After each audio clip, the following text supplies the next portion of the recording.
Hi, Panda here, and welcome to our ranking of Wave 4 of the Mario Kart 8 Deluxe Booster Course Pass. And Wave 4 definitely has some interesting new tracks and some old classics and some of the tour tracks put in, but here is what we think of them and the ranking from least favourite to our favourite new track.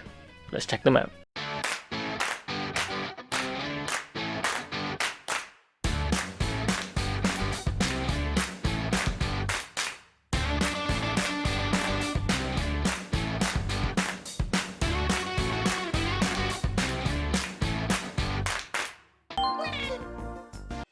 At number 8 we've got a Mario Circuit from the Nintendo DS, the original DS one here.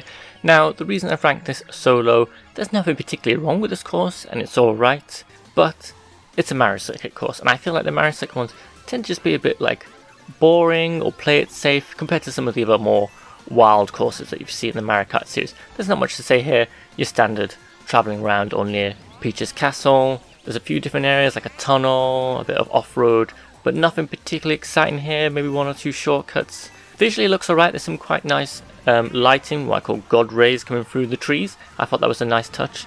It's inoffensive, but it's not very exciting.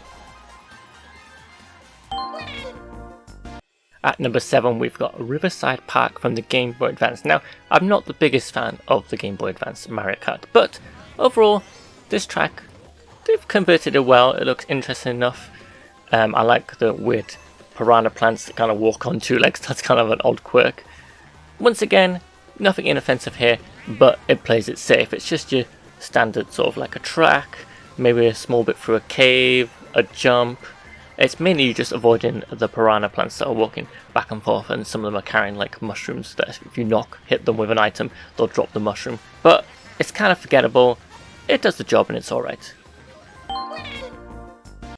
At number 6 we've got Bangkok Rush from Mario Kart Tour. Now this track has some interesting aspects, but it's not higher up on the list because I don't think there's too much to it. Most of it seems to be driving on road.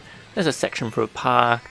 I think my highlights from this track is the going through the river and jumping over the boats, and then another section where you're jumping over the mark-top roof. There is a section on the last lap where you go through like a multi-story car park, but it's not very exciting. So I have mixed feelings on this. It's alright, it's not a terrible track, it's just not as interesting or as memorable as some of the other tracks in this wave. At number 5 we've got Amsterdam Drift. This is a Mario Kart Tour track based on Amsterdam in Holland.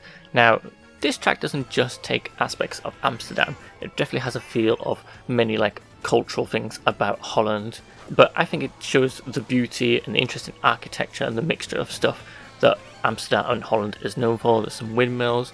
I like in this track there's quite a large section where you go through the water underwater, but you can go on like these bubble vents that jump you on top of like the boats as well, so you can jump off those.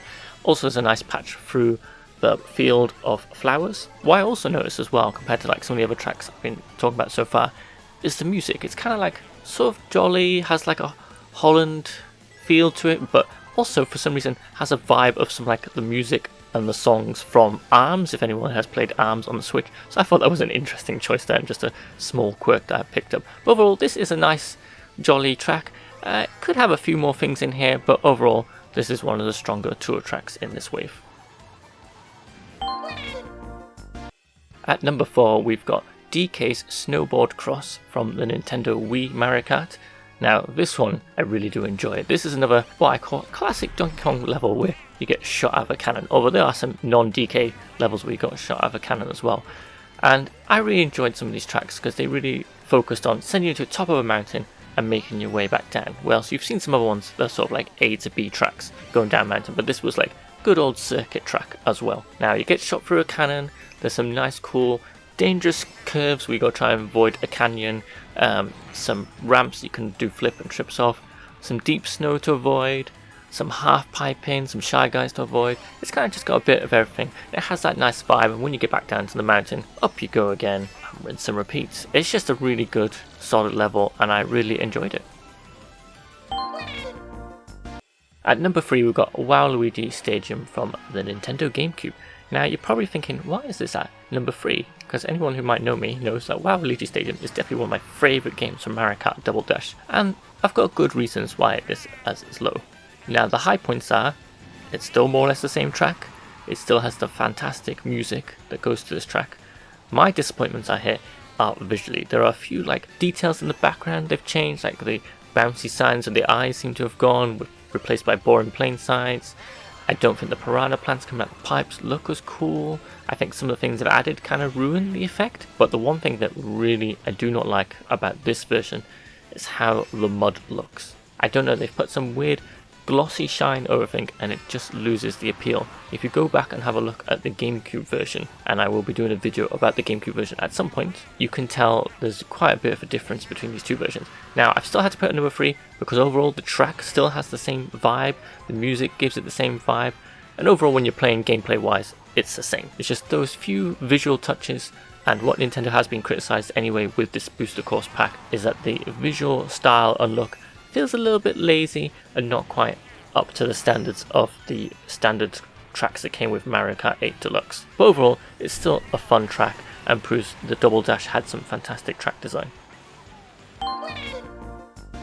At number 2, we have Singapore Speedway from Mario Kart Tour. Now, it's definitely unusual to have a tour level this high in the rankings, but this one really impressed me.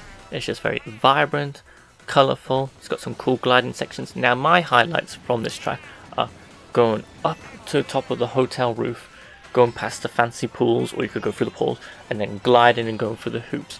But the definite number 1 highlight is going through Singapore's Garden Parkway.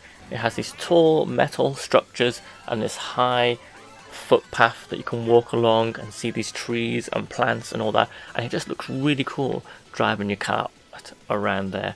And I think overall just going around Singapore in general, it just has a good vibe. It's a real good level, and I was like, wow, really impressed. This is definitely a higher quality tour level. And at number 1, it's Yoshi's Island, a brand new track. Now this track is amazing, and a good reason for why it's number 1.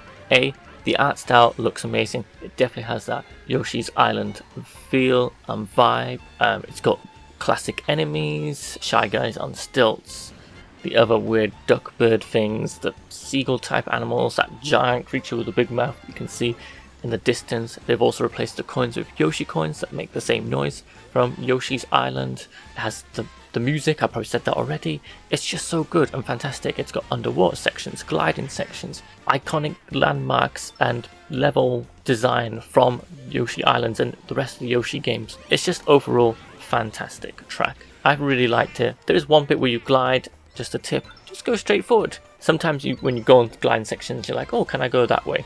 I think that's about it. That's maybe the only criticism. Really enjoyed it. I kind of wish there was more than one track set in this art style and set in the world of Yoshi, so it'd be cool if they made some more like that. I think I'd like that in the future in Mario Kart, not just waves, but in the future of Mario Kart. Themed areas like, hey, this is the Donkey Kong Cup, and like tracks based off Donkey Kong or tracks based off Yoshi's Island.